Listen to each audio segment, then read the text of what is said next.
abbaan abbaan qabeenyaa abbaan manaa caaltuu kabajamaan jaallatamaan ambaasaaddariin ka biyya alaati caaltuuf jedhanii eeyyama fudhatanii hojii isaarraa diyaaspooraan guyyaa har'aa gara biyya Itoophiyaatti warri galan har'as deebi'anii nuufanii jiran. Baga nagaan nuuftanii jenneerraa ol kaanee dhaabbannee lukaan baga nagaan nuuftanii jennee irra deddeebinee isin simannee jirra.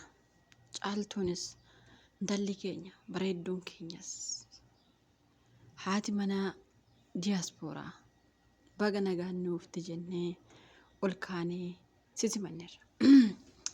Ashama akkam jirtu hordoftoota kiyyaanii jira galata rabbiin illee baga jiraattanii bakkuma jirtanitti nageenyi isin faana jiraatu.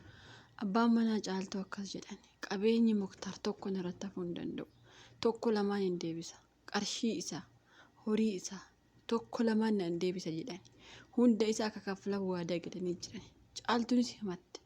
Ambaa diyaa deemnaan biyya warra ku'annaan Muktaar na jala fiigannaan inni immoo maal jedhe Muktaaruma ka jedhamu kan akkasi jala fiiguun barbaadu. Muktaarummaan kun bakka dhaabbattu akka inni dhaabbatu barbaadu. Muktaarummaan kun tarkaanfii addaa akka irratti fudhu barbaada jechuun himatanii jiran.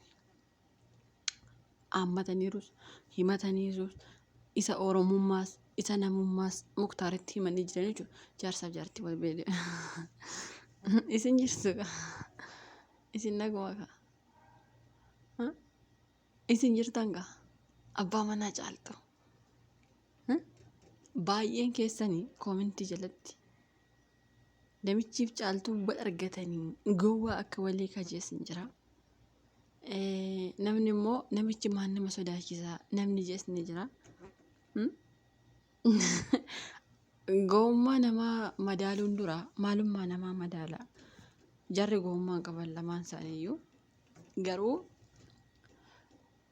haadha manaa namaa fudhatanii akkasitti qoma dhiibanii bakka anjiraa miire namitti himti kun dubbachuu hin qabdu namitti himti kun akka waa'ee kee kaastuu hin qabdu jechuun hin danda'amu.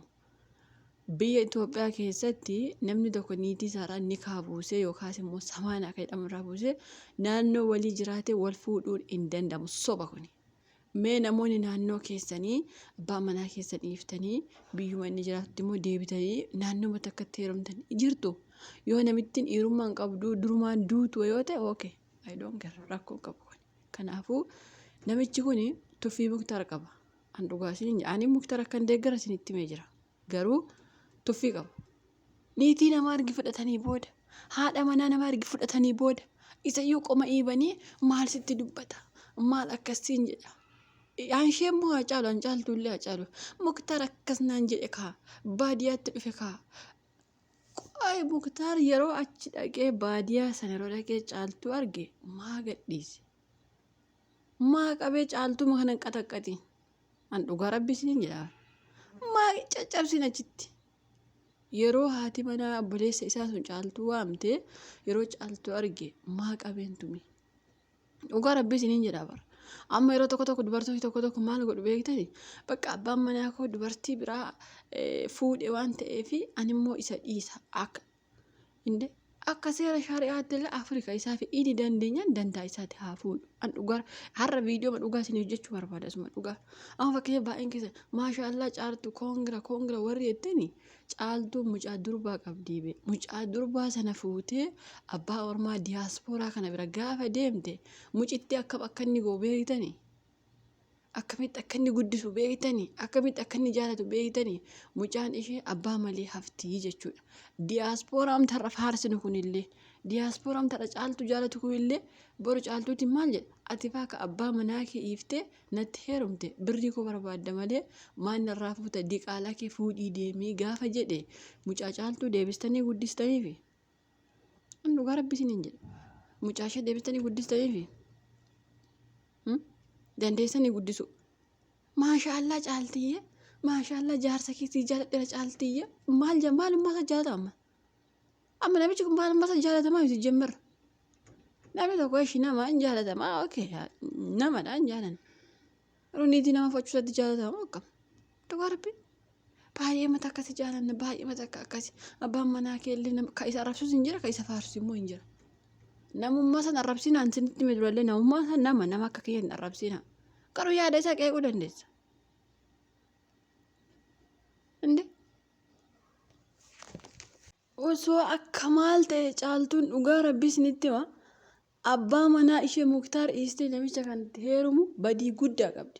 Baay'een keessan immoo dubartiin takka nikaan irraa bu'ee baatii 3 teessii jedhee akka koomentii barreessu jira. Dhugaa rabbii isin amma akkasumatti amma tokko beektan amma tokko kushina arabaa keessa osuma hojii hojjennu fiignee inni koomentii barreessine maashaallah namichi siiteera maashaallah namichi siiteera.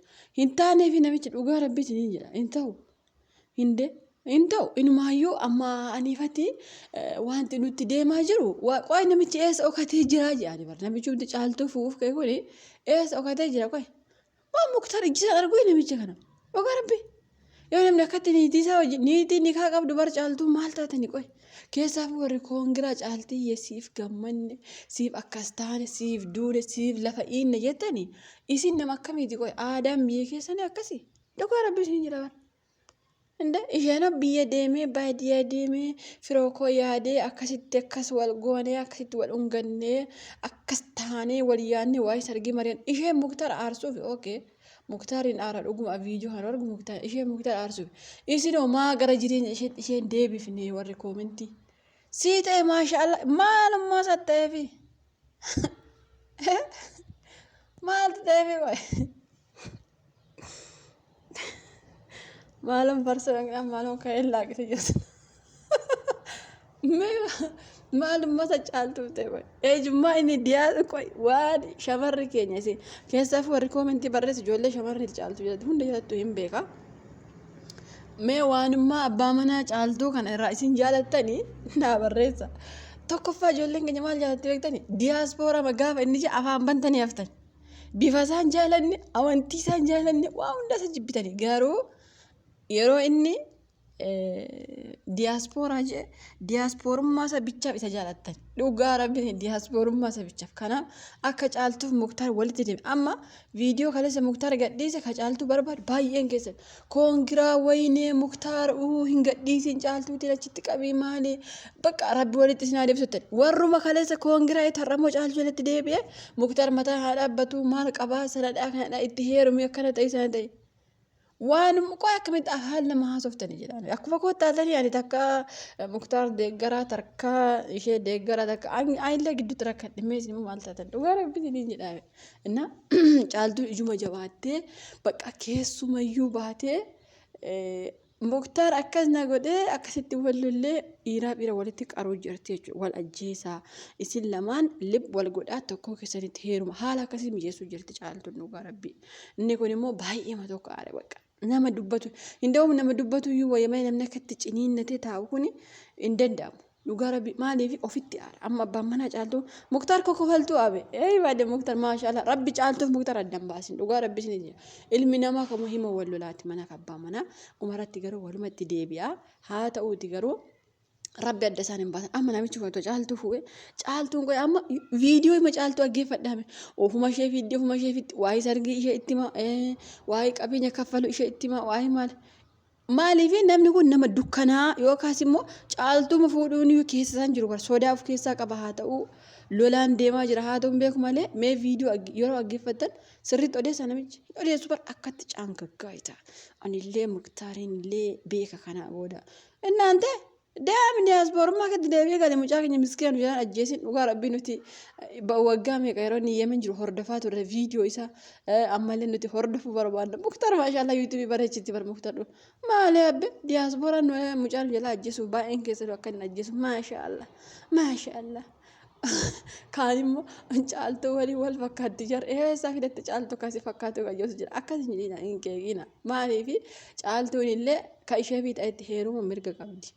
Caaltuuf bareedera eeyyan bareedera jireenya isheef ta'eera eeyyan ta'eera namichi isheef ta'e eeyyan ta'e diyaaspooraadha qarshi har'aati namni tokko diyaaspooraa ta'e waan fe maa harkaa miilan qabaan qomaaxaa maan taane shamarri keenya ka barbaaddu kana bar maa qomaaxaan ta'in maa manaan ba'uun ta'in makiina haa qabaatu qarshii haa qabaatu mana haa qabaatu malee bakka fayyite shamarroonni bakka kanuma bar diyaasporummaa haa ta'u diyaasporaa miti makiinuma haa qabaatu bakka makiinuma haa qabaatu mana haa qabaatu dhugaa rabbi caaltu lama namicha kana ka jaalatte diyaasporummaa isaa waan feete yoo gootan tokkoffaa diyaasporummaa lammaffaa immoo muktaar aarsuuf waan lamaaf jaalatte sidii galee namni gaafa aaree hanuma argetti kufa namni sun bareedaa fokkisaa qabeenya qabaa hin qabuun jiru namni tokko isa aarsee miire namuma argatee irratti dhaqee kufa kama fuuldura isaa jiru dhaqee kufa maa waan fe'e hin taane maa taa'ee caammaa xaraga rakkataa waan fe'e maan taane namuma isaa dhaqee kufee wajjin dalagatee guddataa jechuudha maaliif aarii kan jabu tokko jira miira ni beektanii caaltuun miira sana keessa galteetu ariifachuu jirti jechuudha isin garuu maal taatanii akka jarri muktaarii fi caaltuun walitti deebitu koomentii gaggaarii barreessaa dhugaa rabbi namicha kana caaltuuf hin jaalanne caaltuuf ta'ullee mucaa caaltuuf hin ta'u namichi kun caaltuuf illee waan ta'u miti garuu yoo ta'eef illee mucaasheef hin ta'u mucaasheef yaada keessaafuu namoonni abbaan ormaa isin guddise namoonni abbaa ormaa beektan caaltuu mucaa kee abbaa ormaatti fuudhii deebiin kuni cingii gaan dhuguma amma mucaa caaltuu guddisa jettanii yaaddanii nima guddisa akkasii yaaddanitti isin amma inni hin guddisaa jettaniituma yaadda immoo caaltuumti bakka yaadde haa geessuu jettanii yaaddani dhugaa rabbi akkamitti yaaddan hin ta'u caaltuu yoo heerumte yoo isheef ta'e illee nama mucaa of jalaa qabu irra caaltuun keessaafuu mucaa dubaraa namni ijoollee dubaraa of jalaa qabu fudhatee bakka fedhe deemuu maatii ofiittiyuu kennanii deemuu hin ulfaata bara kana dhugaa rabbi kanaafuu muktaaritti haa deebitu muktaartu irra caalaa fi namichi kun hin taanee fi eeyyan hin taanee fi mee waan isin gadi fidda ilaala dhugaa rabbi hin taanee fi namichi kuniif caaltuu walirra hin deeman diyaasporummaa isaa fudhatee qileen haaseenu yaakin diyaaspooraa ta'anii mucitti hallayyaa buusuuf deemtanii maal taatanii qoy hinde muktaar diyaasporaan caalu dhugaa rabbii wajjin deemtu si bareechaa haasa'u si bareechaa deemu si bareechaa waa hedduutiin si bareechaa bara muktaar dhugaa rabbii isin jedhu isin garuu akkatti hin ilaalle